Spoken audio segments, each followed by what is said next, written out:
السلام علیکم ناظرین، کیسے ہو آپ سبھی؟ امید ہے آپ سبھی خیریت سے ہوں گے،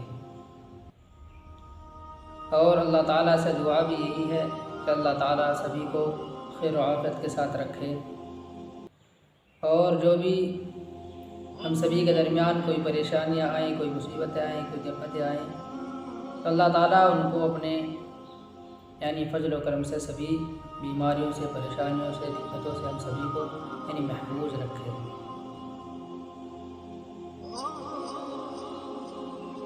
میرے بھائیوں، ہم نے اس سے پہلے بیان کیا تھا کہ جب اللہ تعالیٰ کسی کو قبول کرنا چاہیں تو وہ پھر کسی بھی حال میں اپنے بندوں کو یا بندیاں کو قبول کر لیتے ہیں، پھر وہ چاہے غریب ہو یا امیر ہو، چاہے کسی بھی طریقے کے بندہ یا بندیاں ہوں، لیکن اللہ تعالیٰ اگر ان کو چاہیں کہ ان کو جہنم سے بچا کر جنت میں داخل کرنا ہے تو اللہ تبارک و تعالیٰ پھر اسی طرح کے اسباب پیدا فرما دیتے ہیں۔ تو اسی لیے اللہ تعالیٰ سے ہر وقت ڈرتے رہنا چاہیے، اور اللہ تعالیٰ سے جنت کی دعا کرتے رہنا چاہیے، اور جہنم سے پناہ مانگتے رہنا چاہیے، اور اللہ تعالیٰ کا زیادہ سے زیادہ ذکر و اذکار کرنا چاہیے۔ اسی کے متعلق آج بھی ہم ایک قصہ لے کر آئے ہیں کہ ایک باندی ہوتی ہے اور ایک اس کا آقا ہوتا ہے، کیسے اللہ تبارک و تعالیٰ ان دونوں کو اسے دنیاوی زندگی سے نکال کر اپنے آخرت کی زندگی کے لیے قبول فرماتے ہیں۔ پہلے وہ کس طرح رہا کرتے تھے، پھر اللہ تعالیٰ نے ان کو قبول کر لیا، اور ان کو یہ چاہا کہ ان کو جہنم سے بچا کر جنت میں داخل کرنا ہے، تو پھر اللہ تبارک و تعالیٰ نے ان کو کس طریقے سے اپنی راہ میں قبول کر لیا، اپنی دین کے لیے قبول کر لیا، اسی کے متعلق ہم آج بتائیں گے۔ تو امید یہی ہے کہ آپ ماشاءاللہ ویڈیو کو بغور سماعت فرمائیں اور لاسٹ تک ویڈیو کو دیکھیں، تبھی انشاءاللہ بات سمجھ میں آئے گی۔ چلیے اپنی بات کو شروع کرتے ہیں۔ نحمدہ و نصلی علی رسولہ الکریم۔ بسم اللہ الرحمن الرحیم۔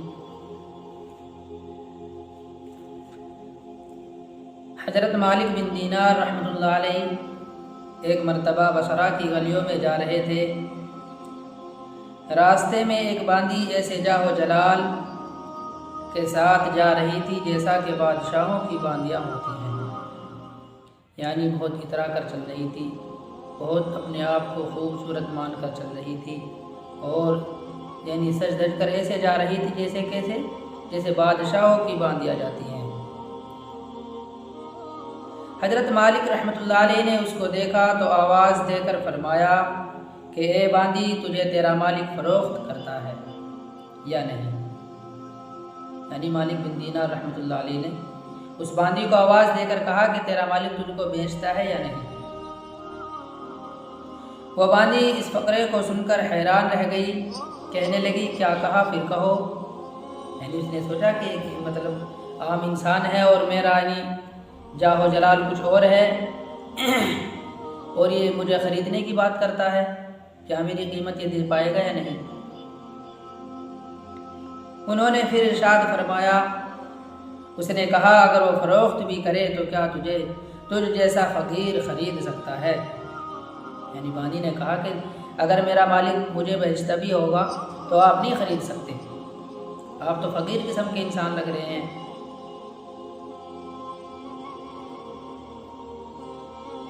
فرمانے لگے ہاں، اور تجھ سے بہتر کو خرید سکتا ہوں۔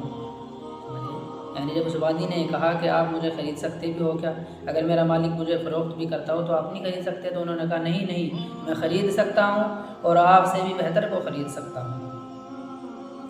وہ باندی یہ سن کر ہنس پڑی اور اپنے خدام کو حکم دیا کہ اس فقیر کو پکڑ کر ہمارے ساتھ لے چلو، ذرا مذاق ہی رہے گا۔ خدام نے پکڑ کر ساتھ لے لیا، اور جب گھر واپس پہنچی تو اس نے اپنے آقا سے یہ قصہ سنایا، وہ بھی سن کر بہت ہنسا اور ان کو اپنے سامنے لانے کا حکم دیا۔ اس باندی نے اپنے مالک سے یہ قصہ بیان کیا کہ اس طرح کے فقیر قسم کے آدمی مجھے راستے میں ملے، اور مجھ سے یہ دریافت کر رہے تھے کہ تیرا مالک تجھے خریدتا بیچتا ہے یا نہیں۔ تو ان کے مالک نے جب یہ بات سنی وہ بھی ہنسے کہ کیسا انسان ہے کہ فقیر قسم کا آدمی اور میری باندی کو خریدنا چاہتا ہے، ہم بھی دیکھیں۔ اور ان کو اپنے سامنے لانے کا حکم دیا۔ جب یہ سامنے پیش کیے گئے تو اس آقا کے دل پر ایک ہیبت سی ان کی چھا گئی۔ وہ کہنے لگا آپ کیا چاہتے ہیں؟ یعنی جب اللہ والے مالک بن دینار رحمۃ اللہ علیہ اس باندی کے آقا کے سامنے پیش کیے گئے، سامنے لائے گئے، تو ان کے آقا کے دل پر ایک ہیبت سی چھا گئی۔ پھر آقا نے پوچھا کہ آپ کیا چاہتے ہیں؟ انہوں نے فرمایا کہ تو اپنی باندی میرے ہاتھ فروخت کر دے۔ اس نے پوچھا کہ آپ اس کی قیمت دے سکتے ہیں؟ یعنی مالک نے، جو اس کا آقا تھا نا، اس نے پوچھا کہ آپ اس کی قیمت دے سکتے ہیں؟ حضرت مالک بن دینار رحمۃ اللہ علیہ نے فرمایا کہ میرے نزدیک اس کی قیمت کھجور کی 2 بیجی ہوئی گٹھلیاں ہیں۔ کیا قیمت بتائی؟ کھجور کی بیجی ہوئی 2 گٹھلیاں۔ یہ سن کر سب ہنسنے لگے۔ اس نے پوچھا کہ تم نے یہ قیمت کس مناسبت سے تجویز کی؟ انہوں نے فرمایا کہ اس میں عیب بہت ہیں، یہ جو آپ کی باندی ہے نا، اس کے اندر عیب بہت ہیں۔ اس نے پوچھا کہ اس میں کیا کیا عیب ہیں؟ فرمانے لگے اگر عطر نہ لگائے تو بدن میں سے بو آنے لگے، اگر دانت صاف نہ کرے تو منہ سے سڑان آنے لگے، اگر بالوں میں تیل کنگھی نہ کرے تو وہ پریشان حال ہو جائیں، جوئیں ان میں پڑ جائیں، اور سر میں سے بو آنے لگے، ذرا عمر زیادہ ہو جاوے گی تو بوڑھی بن جائے گی، ذرا منہ لگانے کے بھی قابل نہ رہے گی۔ غم رنج مصیبتیں اس کو پیش آتی رہتی ہیں، خود غرض اتنی ہے کہ محض اپنی غرض سے تجھ سے محبت ظاہر کرتی ہے، محض اپنی راحت و آرام کی وجہ سے تجھ سے الفت جتاتی ہے، آج کوئی تکلیف تجھ سے پہنچ جائے ساری محبت ختم ہو جائے۔ انتہائی بے وفا کوئی قول قرار پورا نہ کرے، اس کی ساری محبت جھوٹی ہے، کل کو تیرے بعد کسی دوسرے کے پہلو میں بیٹھے گی تو اس سے بھی ایسی ہی محبت کے دعوے کرنے لگے گی۔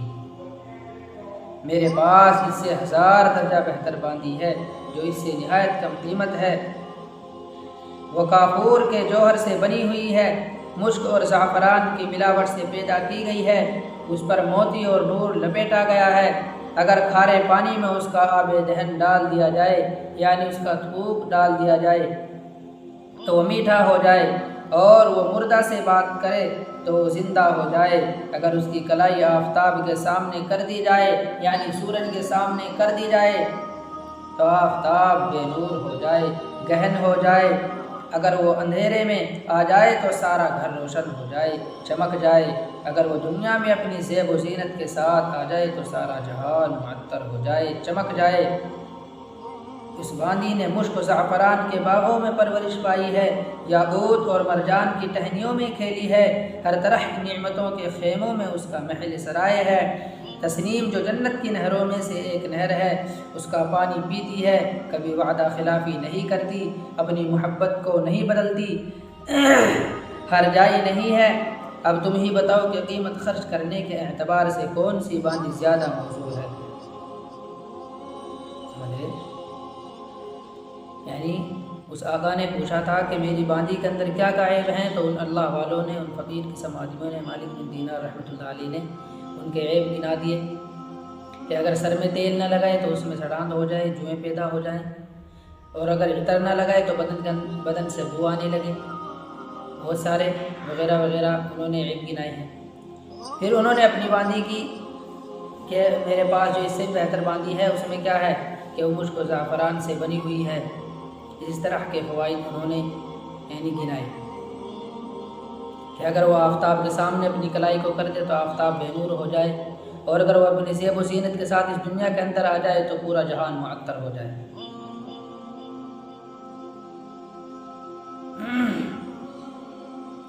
اب تم ہی بتاؤ کہ قیمت خرچ کرنے کے اعتبار سے کون سی باندی زیادہ موزوں ہے؟ سب نے کہا وہی باندی جس کی آپ نے خبر دی، آپ نے بتایا نا کہ وہ جنت میں پلی ہے، باغوں میں پلی ہے، اور اس طرح کے فوائد بیان کیے ہیں کہ وہی اچھی ہے پھر تو اس کے مقابلے میں۔ آپ نے فرمایا کہ اس باندی کی قیمت ہر وقت ہر زمانے میں ہر شخص کے پاس موجود ہے۔ لوگوں نے پوچھا کہ اس کی قیمت کیا ہے؟ آپ نے فرمایا اتنی بڑی اہم اور عالی شان چیز کے خریدنے کے لیے بہت معمولی قیمت ادا کرنی پڑتی ہے، اور وہ یہ ہے کہ رات کا تھوڑا سا وقت فارغ کر کے صرف اللہ جل شانہ کے لیے اور اللہ جل شانہ کی رضا کو اپنی خواہشات پر غالب کر دو۔ راستے میں کوئی تکلیف دینے والی چیز، کانٹا، اینٹ وغیرہ پڑی دیکھو اس کو ہٹا دو۔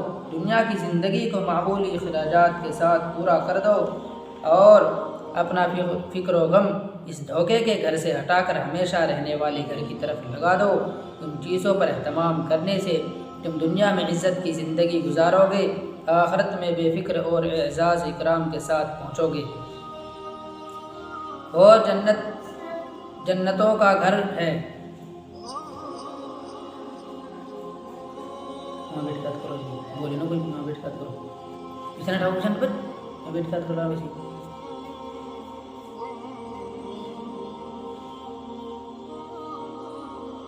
اور جنت جو نعمتوں کا گھر ہے، اس میں اللہ جل شانہ رب العزت کے پڑوس میں ہمیشہ ہمیشہ رہو گے۔ اس باندی کے آقا نے باندی سے خطاب کر کے پوچھا کہ تو نے شیخ کی باتیں سن لی، یہ سچ ہے یا نہیں؟ فرمانے لگے، یعنی ان آقا نے اپنی باندی سے پوچھا کہ انہوں نے جو تمہارے اندر عیب گنائے ہیں، تمہارے اندر اتنے عیب ہیں یا نہیں؟ باندی نے کہا بالکل سچ ہیں۔ شیخ نے بڑی نصیحت اور خیر خواہی اور بھلائی کی بات بتائی ہے۔ آقا نے کہا کہ اچھا تو اب آزاد ہے، یعنی اس آقا نے اپنی اس باندی کو آزاد کر دیا کہ میری طرف سے کیا ہے، تو آزاد ہے، اور اتنا سامان تیری نظر ہے، یعنی اس کو اتنا سامان جو اس کو دینا تھا اس کو بتا دیا کہ تمہیں اتنا سامان ملے گا، تم آزاد ہو جاؤ۔ اور اپنے سب غلاموں سے کہا کہ تم بھی سب آزاد ہو، اور میرے مال میں سے اتنا مال تمہارے لیے ہے، اور میرا یہ گھر اور جو کچھ مال اس میں ہے سب اللہ کی راہ میں صدقہ ہے۔ اللہ اکبر، کتنی بڑی بات کہی ہے کہ سب کچھ آزاد کر دیا، غلام آزاد کر دیے، باندیاں آزاد کر دی، اور اپنے گھر کو اللہ کے راستے میں صدقہ کر دیا۔ اللہ اکبر۔ اور گھر کے دروازے پر ایک موٹے سے کپڑے کا پردہ پڑا ہوا تھا، اس کو اتار کر اپنے بدن پر لپیٹ لیا، اور اپنا سارا لباس فاخرہ اتار کر صدقہ کر دیا، یعنی جو قیمتی لباس پہنے ہوئے تھا وہ آقا و مالک، اس نے کیا کیا، اپنا لباس اتار کر اس کو بھی صدقہ کر دیا۔ عثمانی نے کہا کہ میرے آقا، تمہارے بعد میرے لیے بھی یہ زندگی اب خوشگوار نہیں ہے، اور اس نے بھی ایک موٹا سا کپڑا پہن کر اپنا سارا زیب و زینت کا لباس اور اپنا سارا مال و متاع صدقہ کر کے آقا کے ساتھ ہی ہولی اور مالک بن دینار رحمۃ اللہ علیہ ان کو دعائیں دیتے ہوئے ان سے رخصت ہو گئے، اور وہ دونوں اس سارے عیش و عشرت کو طلاق دے کر اللہ کی عبادت میں مشغول ہو گئے، اور اسی حالت میں ان کا انتقال ہو گیا۔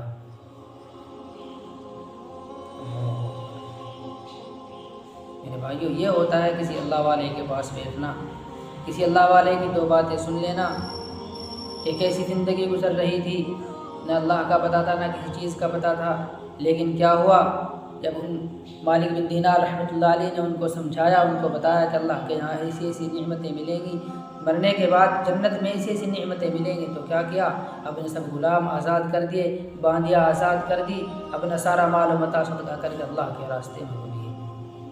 اس باندی نے بھی پھر کیا کہ وہ بھی آقا کے ساتھ ہولی کہ میں بھی اللہ کے راستے میں اپنی زندگی گزاروں گی، اور اسی طریقے پر اسی حال میں ان کا پھر انتقال ہوا آخری وقت میں۔